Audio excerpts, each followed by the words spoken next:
Is this thing on? Welcome back to Big Mouth, and fancy seeing you here in Jew. A very welcome, my friends, and especially my enemies. Come in, sit down, no touching.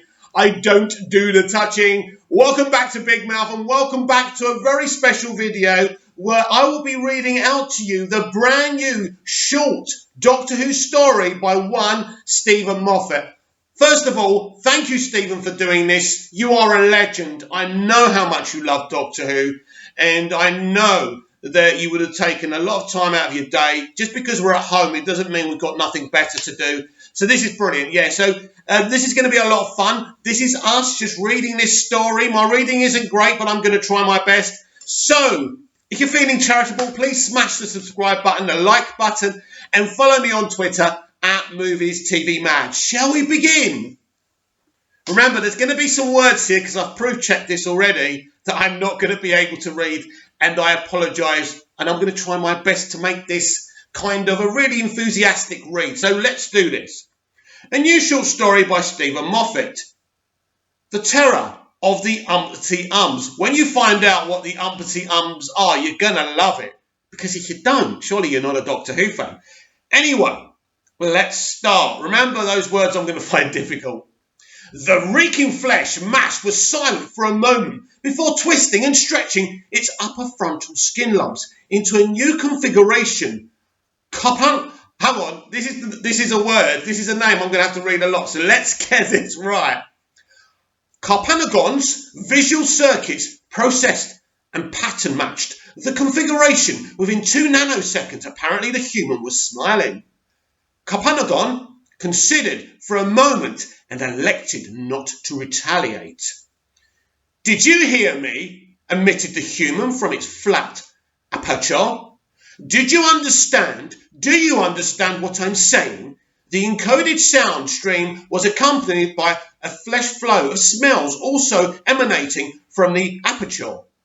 Carpanagon's sensory filter began processing the new odours, while its tactical monitor noted that they were unlikely to be directly significant to the human's communication. The light spray of moisture was similarly dismissed. I'll be back tomorrow morning, Dr. Johnson and Dr. Ahmed. We'll be there too. Do you remember them? No explicit threat detected, noted the tactical monitor, while the strategic oversight junction added that an implied non-explicit threat was still possible, but then the strategic oversight junction was like that beef and onions advised the sensory filter. Carpanagon scanned the habitation box again, but there was no new information of tactical value. There was the little bed which he had to pretend to sleep in, the window which was barred, and the door which was open at the moment. His scan ended on the human Dr. Petrie, a context-activated memory bubble, who was sitting on the chair by the bed and clearly expecting a reply. Carpanagon sifted among the options presented by his various diplomatic interface modules and selected appropriately yes, he said. I received and understood your communication, and I remember Dr. Johnson and Dr. Ahmed, I shall destroy your world, and you breathe here in fire and anguish. I hope you enjoyed your beef and onions. I'll be seeing you then, said Dr. Petrie, and rose to go. I shall eviscerate you at the first opportunity, replied Carpanagon. Good night. As Dr. Petrie moved to the door, the tactical monitor advised escape must be initiated in 2.7 hours in full darkness.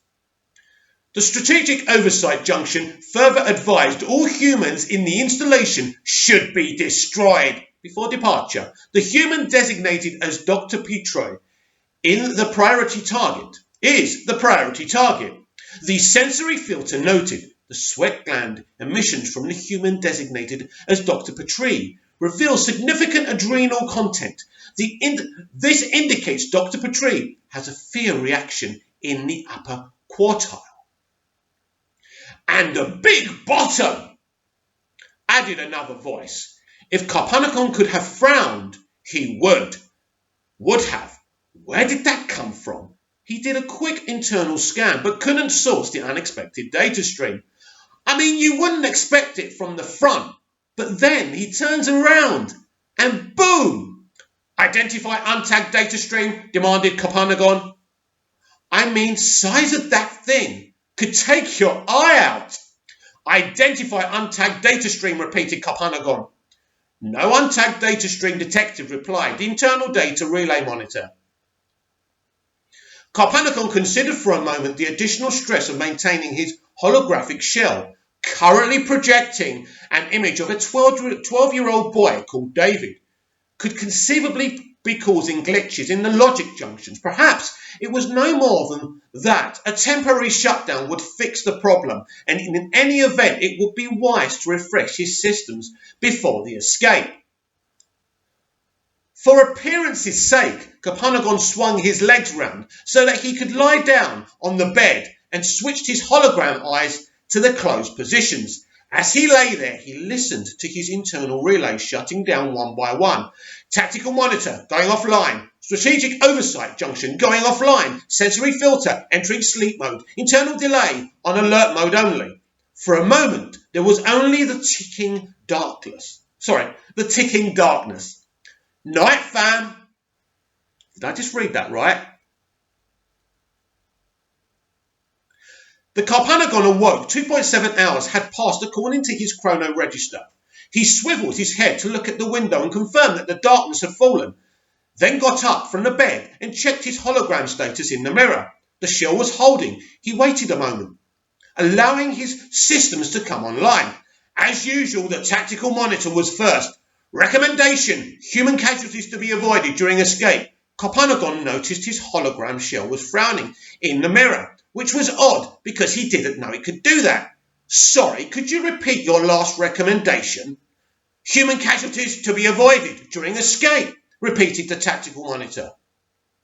In the mirror, the hologram shell was looking positively bewildered, which was definitely a new feature. Why? Asked Copanagon. New protocol, replied the tactical monitor. Cruelty, cowardice to be avoided. Destruction of humans within the installation now designated as cruel and cowardly. What new protocol? Demanded Copanagon. Oops, sorry. That was probably me. It was the voice again. The untagged data stream. But where was it coming from? I got bored. You see, the voice continued. Thought I'd do a bit of housekeeping. Long as I'm here, love a bit of rewriting me, and I get bored when I'm asleep. I can't be doing with all that sleeping. There's too many planets. What if you sleep and you miss a whole planet? Nightmare, yeah? Who are you? Demanded Copanagon. Just a friend who wants to help. We're doing an escape, right? I'm top at escaping. I require no assistance, said Copanagon. Strategic oversight junction, please run a diagnostic on the tactical monitor. There seems to be some kind of interface. Copanagon waited, but there was no response. Strategic oversight junction, please run a diagnostic on the tactical. Can't we at least discuss this? Asked the strategic oversight junction with a new tone in the digital overlay that could only be described as cross. I mean, why has it always got to be what you say? What if anyone else has an opinion? Did you ever think about that? Oh dear, said the voice. My influence, I'm afraid. You see, I do like a flat management structure. Always run one myself. From top to bottom. Obviously, I have to be top. No offence to anyone else, it's just a thing. You are interfering with my systems.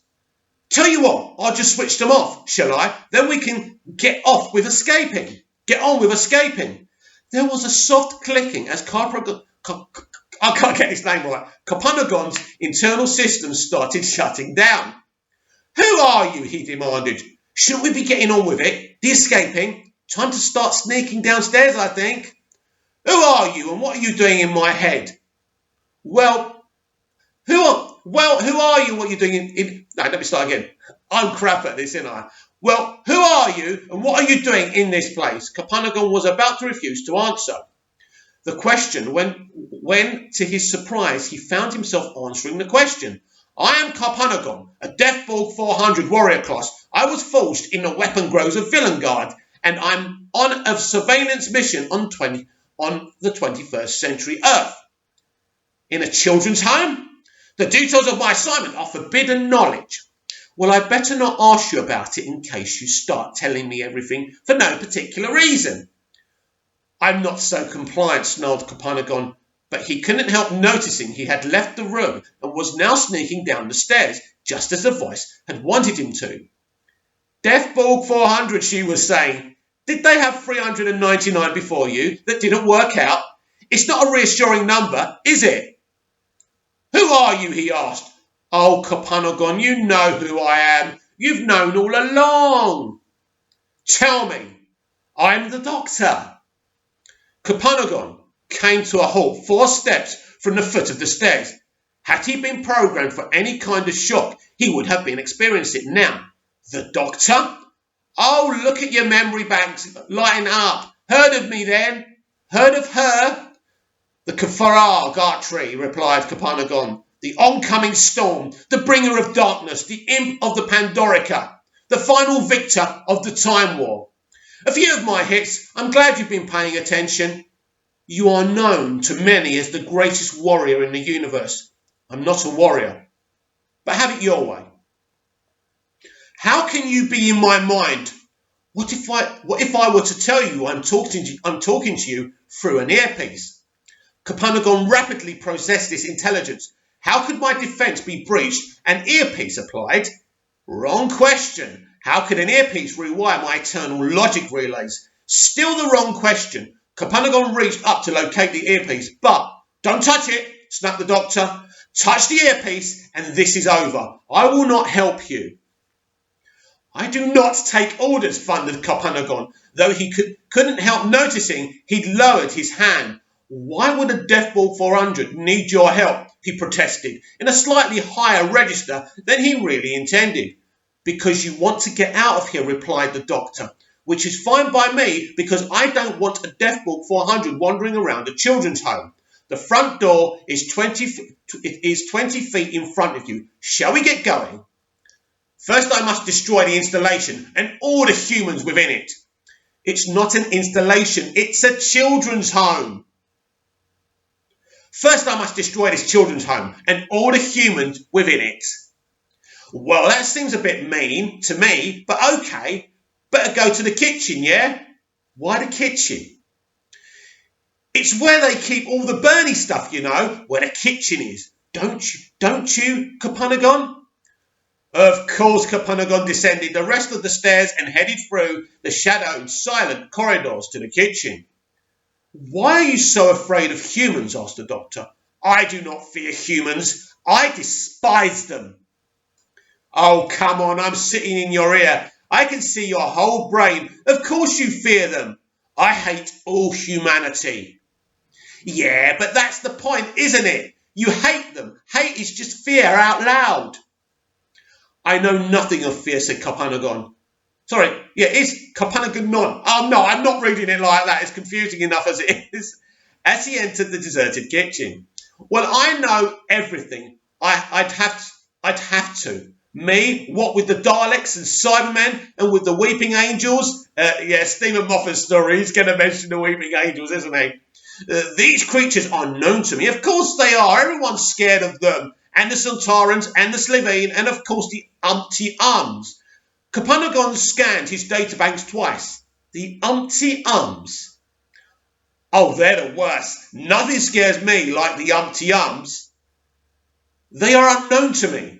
Oh, if you know about me, you know about the umpty But never mind that now. We're in the kitchen. What are we actually going to do? Carpanagon stood in the middle of the large, dark kitchen and found himself reluctant to do anything at all. Finally, he said, this house must burn. Oh, do you think so? Isn't that a bit much? This house must burn, he insisted louder this time. All the people will burn too. That's a bit unfair. There's a lot of kids here, you know. I care nothing for humanity. This house will burn. But the thing is, you don't really want to do that, do you, Carpanagon? Kapunagon scanned his function drives. It was true, he was detecting. What was that? Reluctance. Had this strange prattling woman, who was also the most dangerous warrior in the universe, interfered with his base programming? Do you want to know why you're reluctant, Kapunagon? I'm not reluctant, he lied. Strategy, that's all. Proper military strategy. I mean, you're a Deathball 400 on an undercover mission on planet Earth. Burning this house down will only draw attention to you. Kapunagon considered. Correct, he declared.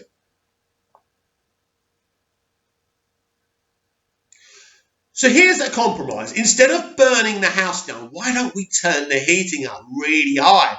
The heating? Yeah, that'll show them. They'll be sweating all night, the human fools. Oh, those sheets will be dripping. But I require vengeance, protested Kapunagon. Vengeance isn't turning the heating up. But he couldn't help noticing he'd already twisted the heating control dial right up to maximum. Well done, Kapunagon. They'll know better than to mess with you in future. Now let's get out of here and leave these punny humans to get uncomfortably hot. No, said Kapunagon. Oh, come on, this escape is taking forever. I mean, I like to draw them out a bit, but this is ridiculous. First, I must destroy the human known as Dr. Petrie. Oh, okay, if we must. Let's pop along and destroy Dr. Petrie then. Where would we find him this time of night? As usual, Dr. Petrie had been working late in his office. When Kapunagon slipped silently through the door, maximum stealth mode, he saw Petrie sprawled in his chair, with his head hanging over the back. He was snoring so heavily, almost seemed to rattle the teacup on his desk. Under the teacup, Kapunagon noticed a scatter of papers, mostly with photographs pinned to them. The photographs were all of David, Kapunagon's hologram disguise. Well then, start again. Well then, what shall we do with him? Asked the doctor. Melt him, miniaturize him, random phase his atomic structure. I don't really know how to do that last one, but it sounds cool. Again, Kapunagon found himself reluctant to act. What was wrong with him? He hated Dr. Petrie more than any other living thing, and he hated quite a lot of living things. Why do you hate him, Kapunagon? Kapunagon hesitated. He humiliated me. Oh, I don't think he meant to. He was trying to help. Remember, he thinks you're a little boy called David with a dissociative personality disorder, not a Deathball 400 from no weapon grows a villain guard. David is a fiction. Oh, yeah, of course he is. I know that. But you see, you put so much detail into the disguise, abandoned by his parents, all those people being so cruel to him. I don't think Dr. Petrie was humiliating you. I think he was trying to help. He just didn't know where a Deathball I don't think he was trying to help. He just didn't know you were a Deathball. You must get that a lot. No matter. I will not be pitied. I will have my vengeance. He will be destroyed. Fair enough, you're cool. On you go then, melt away. But once again, Kapunagon found himself strangely reluctant to act, and Dr. Petrie just kept on snoring louder and louder. You know what the problem is, said the doctor. At last. It's strategy again. If you destroy Dr. Petrie, it will draw attention to you. You can't blow your cover like that. So what we need is another clever compromise. What do you suggest? Well, instead of boring old destroying him, why don't we do the one thing human beings really can't stand? Why don't you go with me on this? Draw a moustache on him. Drawing a moustache is not proper vengeance, said the Deathball 400 as it reached for a marker pen. At last, the front door stood in front of him, unguarded, noted Kapunagon, with grim satisfaction. Freedom was only inches away. What are you waiting for? Said the doctor in his ear. Kapunagon reached for the door handle, hesitated. Don't worry, it's quiet out there, said the doctor. No Cybermen or Daleks, not even a trace of an umpty. Kapunagon stilled himself and opened the door. The cold air filled his lungs. The wind rushed in the trees, and distantly there was a sound of traffic. The sky was packed with clouds, but the moon peeked through. Lungs, said the doctor. Lungs, said the doctor. What do you mean, lungs? Capernaum took another breath, so cold. He found himself shivering. How can you have lungs if you're a Deathbulb 400? Deathbulbs don't have lungs. A cat was slinking along a wall. It glanced at Capernaum and flicked out of sight. The traffic sighed and a train rattled, and the wind stirred in his hair. The doctor's voice was gentler now. Close the door, David. You'll catch your death. No, roared the mind of the Capernaum. No, this shall not be me. He strode out into the night. The concrete was freezing on his bare feet, and the wind tugged at his pajamas. He stumbled to a halt and found himself rooted to the spot. He wasn't programmed for terror, but somehow he was feeling it now. Come on, David, said the doctor. You understand now, don't you? I know you do. Cease your words of lies, cried Capernaum. If you're tired of my words, David, why don't you take out the earpiece? David reached to his ear. Then he tried the other ear. There is no earpiece. More to the point, there are ears. Why would a Deathbulb have ears, David? A Deathbulb with ears and lungs. What kind of cyborg is that? But I hear your voice. I'm not in your ear, David. I'm in your head. And you're not a Deathbulb. You are a little boy called Capernaum. And David Capernaum. And it is way past your bedtime. This is not true. You are using your Time Lord power to disable and corrupt my data systems. No, I'm not. And I couldn't if I wanted to. Do you know why I couldn't, David? The doctor is known to have telepathic skills beyond that of ordinary mortals. Who told you that? How do you know so much about me? Where did you learn it all from? Capernaum broke off as a terrible truth unfolded. Do you want to know what that truth is? It couldn't be true. It simply couldn't. And yet as he stood there in the cold and dark, he saw that it was true, as anything ever could be. He took another breath of the freezing air and said the words out loud. I watched you on television. Yeah, great show, isn't it, Doctor Who? That's the one. That's me. But I'm not allowed to call myself that on screen. I don't know why. It's a brilliant name. You're not real. Well, not in the limited sense of real, no. But I kept you straight tonight, didn't I? I'm real enough for that. You're a character in a TV show. Yes, that's right, I am. But really, I'd like to direct. David stood in silence. He barely felt the cold now. Do you like the music, by the way? Always scares me. Umpty ump, umpty ump, umpty ump. I don't understand, but I think we are now, aren't we? Well, it's a scary noise, isn't it? I always get wound up when I know I'm about to hear it. That's why I start shouting towards the end of episodes. But how can you be in my head? I go where there are monsters to fight. We've been fighting monsters tonight, you and me. You see, that's the story of the music. I always think the umpty ums, that's the noise of the monsters, but then it goes woohoo! And I think woohoo is me riding to the rescue. You can't rescue anyone. You're just a story. Well, we're all stories in the end. But you know what a story is, David? It's an idea. And do you know what an idea is? It's a thought so big and so clever, it can outlive you. It can fly out of your head into other people's, like I'm in your head right now, keeping you right, never cruel, never cowardly, always the doctor. David sighed. He was starting to feel the cold again. He looked back at the house, which suddenly looked so warm. It won't be easy, said the doctor. None of it will. It will never be easy, ever, but it will always be there. David walked back into the house, went upstairs and got into bed. A few hours later, David woke up and stared at the ceiling for a while, thinking about things. I get very scared sometimes, he said. Woohoo, said the doctor.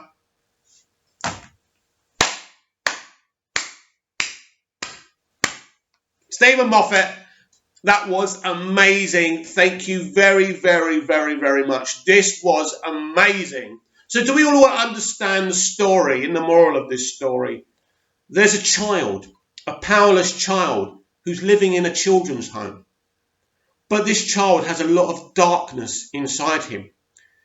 But Doctor Who is his favourite programme, let's just say. It's not said in the story, but Doctor Who is his favourite programme. It's what he's got in his mind. So somehow he's become a monster on Doctor Who. And he's basically going to burn this. He's got the devil inside him. He's so hurt. He's so scarred. He's going to kill every child and adult in that children's home.